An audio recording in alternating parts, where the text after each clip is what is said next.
Il est 6h30, bon réveil, bienvenue à vous sur RTI 1. 175 prisonniers sur 300, 175 prisonniers donc de la crise post-électorale ont été libérés. Notre équipe de reportage en a rencontré certains hier lundi à la MACA, la maison d'arrêt et de correction d'Abidjan. Les ex-détenus se réjouissent de cette libération. Ils remercient le président Alassane Ouattara et comptent surtout sillonner le pays tout entier pour prôner le pardon et la réconciliation nationale. Ahmed Traoré et Gabriel Zani. Anciennement leader de jeunesse et opérateur économique, Agnès Melej Fred est âgée de 38 ans. 6 ans durant, il a séjourné à la MACA, la maison d'arrêt et de correction d'Abidjan. Il a retrouvé la liberté ce lundi 13 août. Agnès Melej Fred fait partie des 300 prisonniers de la crise post-électorale qui ont bénéficié de l'amnistie signée par le chef de l'État Alassane Ouattara. Une liberté qu'il savoure, lui et ses co-détenus. Pour nous, depuis longtemps, nous avons dit que les problèmes peuvent se régler entre nous les Ivoiriens. Et voilà qu'aujourd'hui, tous les camarades, tout le monde se retrouve dehors. Et vous voyez la joie, vous voyez l'ambiance, c'est la Côte d'Ivoire qui gagne. C'est un acte fort qui va booster la réconciliation. L'amnistie est bien arrivée. Et ça a permis une décrispation au niveau de tout le monde. Donc aujourd'hui, c'est une joie, une fierté pour le pays. On sent un grand pas vers la réconciliation. Après la MACA, nous nous sommes rendus à Yopougon-Selmer pour rencontrer un autre ex-détenu qui a retrouvé sa famille 5 ans après son incarcération. L'émotion est totale.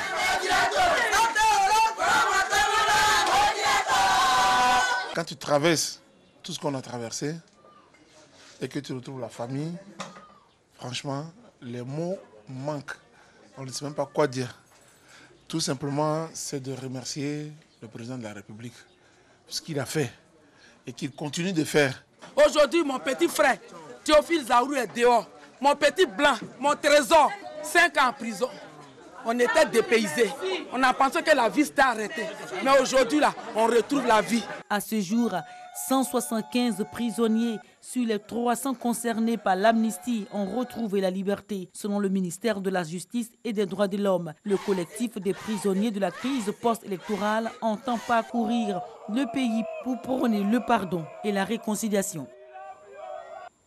Fin de calvaire pour les transporteurs de la région du Lodjibois. Dans un passé récent, ces derniers étaient obligés de se rendre dans les villes de Gagnoa ou Abidjan pour établir leur titre de transport. Un centre de gestion intégré du ministère des Transports a été ouvert dans le chef-lieu de région d'Ivo. L'inauguration du centre a eu lieu le jeudi 2 août dernier en présence de tous les acteurs du transport. Reportage Cheikh Kone Aboubakar.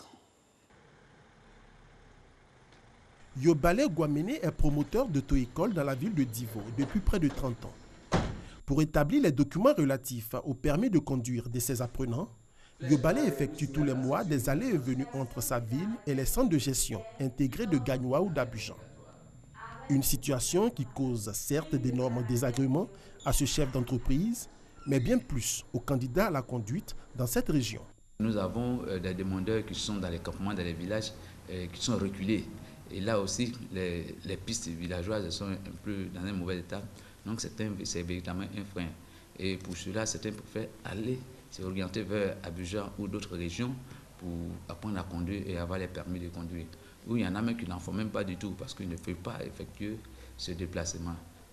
Un cri de cœur entendu par les autorités compétentes qui ont décidé de doter la région du Lodjibois d'un centre de gestion intégré afin de soulager les transporteurs et les populations pour l'établissement de leur titre de transport. C'est un bâtiment flambant neuf avec toutes les commodités. Coût des travaux, 70 millions de francs CFA. On ne va pas se lever à 4 h à 3 h pour attendre quelque part. Donc c'est vraiment l'une des visions du gouvernement qui était de rapprocher davantage les usagers de la production et aussi regrouper sur un même site tous ceux qui concourent à produire les titres de transport. Pour les populations et les transporteurs de la région, l'ouverture de ce centre est une véritable aubaine. L'avantage pour nous, c'est énorme. Le coût, c'était le triple des dépenses. Il fallait payer l'hôtel, le risque des voyages, tout, la nourriture. Au lieu de 20 000 pour échanger un permis, tu te retrouves à presque 60 000. Pour l'opérateur en charge des centres de gestion intégrés, cet investissement s'inscrit dans la vision du gouvernement qui vise à rapprocher davantage les services de l'administration du transport aux usagers et à leur assurer une meilleure qualité de service. Aujourd'hui, par exemple, au niveau de ce centre régional du Lodjibois, vous avez la même qualité de prestation comme si vous étiez à Abidjan, comme si vous étiez à Korogo, à Boundiali, ou que vous vous trouviez sur le territoire national. Donc c'est le premier acquis, uniformisation, meilleure accessibilité au niveau des services de transport. Implanté depuis 4 ans, cet opérateur a investi près de 17 milliards de francs CFA dans la construction de 30 centres de gestion intégrés sur toute l'étendue du territoire. Il prévoit passer dans les mois à venir à une autre phase, celle de la digitalisation dans l'établissement des titres de transport afin de dématérialiser les procédures. Notons qu'au cours de cette cérémonie d'inauguration, des kits d'authentification des titres de transport ont été remis aux forces de l'ordre du chef-lieu de région. Siva Griac, c'est une compétition de développement d'applications informatiques pour le secteur agricole. La finale de cette compétition a eu lieu donc vendredi 3 août dernier dans la commune du Plateau. L'équipe Gaji est sortie victorieuse des 14 équipes finalistes avec son projet, une plateforme de gestion du système d'irrigation et d'entretien des rizières et des maraîchers. Ce concours initié par les ministères de l'Agriculture et du Développement rural et celui de l'économie numérique et de la Poste vise à apporter des réponses aux défis du secteur agricole par des solutions numériques. Nadia Eja, Cheikh Koné.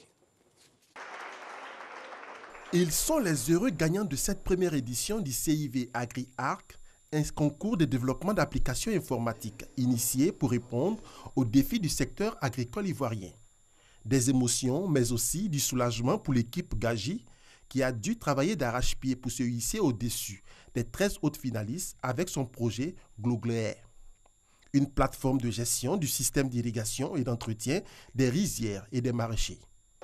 Nous sommes très heureux. Il faut déjà dire que ce n'était pas facile. L'organisation à notre niveau a été vraiment compliquée, mais par la grâce de Dieu, le travail a payé et aujourd'hui nous sommes vainqueurs.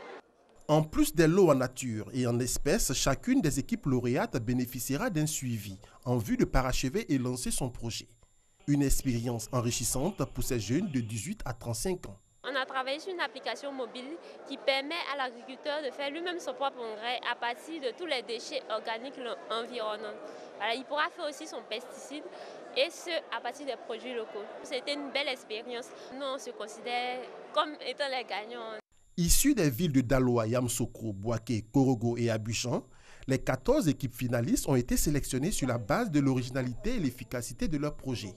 Co-parrain de la cérémonie, le ministre de l'Agriculture et du Développement rural et celui de l'économie numérique et de la Poste ont félicité les porteurs de projets. La Côte d'Ivoire a tout à gagner en mettant le numérique au service de l'agriculture. Chers jeunes, vous êtes aujourd'hui le symbole de monde en mutation. Un monde numérique où l'intelligence est au début et à la fin du processus de vie. Un monde par lequel le numérique transforme la société et facilite la vie des hommes partout. Je voudrais vous dire à quel point vous faites notre fierté. Je voudrais annoncer ici que pour la 5e édition du Sahara 2019, le thème qui a été retenu est celui de l'innovation, de l'agriculture intelligente. Je vous exhorte à vous préparer à une compétition qui sera cette fois-ci africaine. Le CIV Agri-Arc est une composante du projet de solutions numériques pour le désenclavement des zones rurales et le e-agriculture, PSNDA, soutenu par la Banque mondiale. L'équipe Gaji, donc lauréate de la compétition CIV Agriac. L'ONG Écotourisme Côte d'Ivoire a procédé jeudi dernier au lancement de la 2e édition du festival de l'agrotourisme Festi Agro qui se tiendra du 24 au 26 août prochain à Danané. Ce festival vise à promouvoir l'agriculture et le tourisme dans le pays. L'annonce a été faite à la Chambre nationale d'agriculture de Côte d'Ivoire, c'est dans la commune du Plateau, et c'était en présence de notre reporter Nadia Eidja. Son reportage est commenté par Alvorassa. C'est à Danané, ville de la région du Tonkwi, dans le Grand Ouest, que se tiendra sur 3 jours la 2e édition du Festival de l'agrotourisme, Festi Agro, avec pour thème la cohésion sociale par le tourisme et l'agriculture. Un choix justifié par les nombreux atouts dont dispose la localité. Danané regorge 7 sites touristiques vraiment très abrisés. Notre destination, qui est la première destination touristique de la Côte d'Ivoire, et aussi la première destination agricole par excellence de la Côte d'Ivoire, est-ce qu'on ne peut pas faire sortir quelque chose qui va valoriser ces potentialités-là dans la Côte d'Ivoire pour que le monde entier aussi voit aussi que chez nous aussi, il y a ce qui est meilleur. Ce festival ouvert au grand public vise à promouvoir l'agriculture et le tourisme en Côte d'Ivoire. Au programme, des démonstrations de danse traditionnelles de la région, des visites de sites touristiques, des compétitions et des expositions-ventes. Avec comme innovation pour cette année la promotion du riz d'Anané et de l'huile rouge des richesses agricoles de cette région. Rappelons que le succès de la première édition du Festi Agro a permis la découverte de nouveaux sites touristiques dans la localité de Danané. Au Mali, les résultats du second tour de l'élection présidentielle ne sont pas encore connus, mais ils sont déjà contestés. Comme en 2013, le président sortant Ibrahim Boubacar Keïta a affronté le chef de file de l'opposition, Soumaïla Cissé.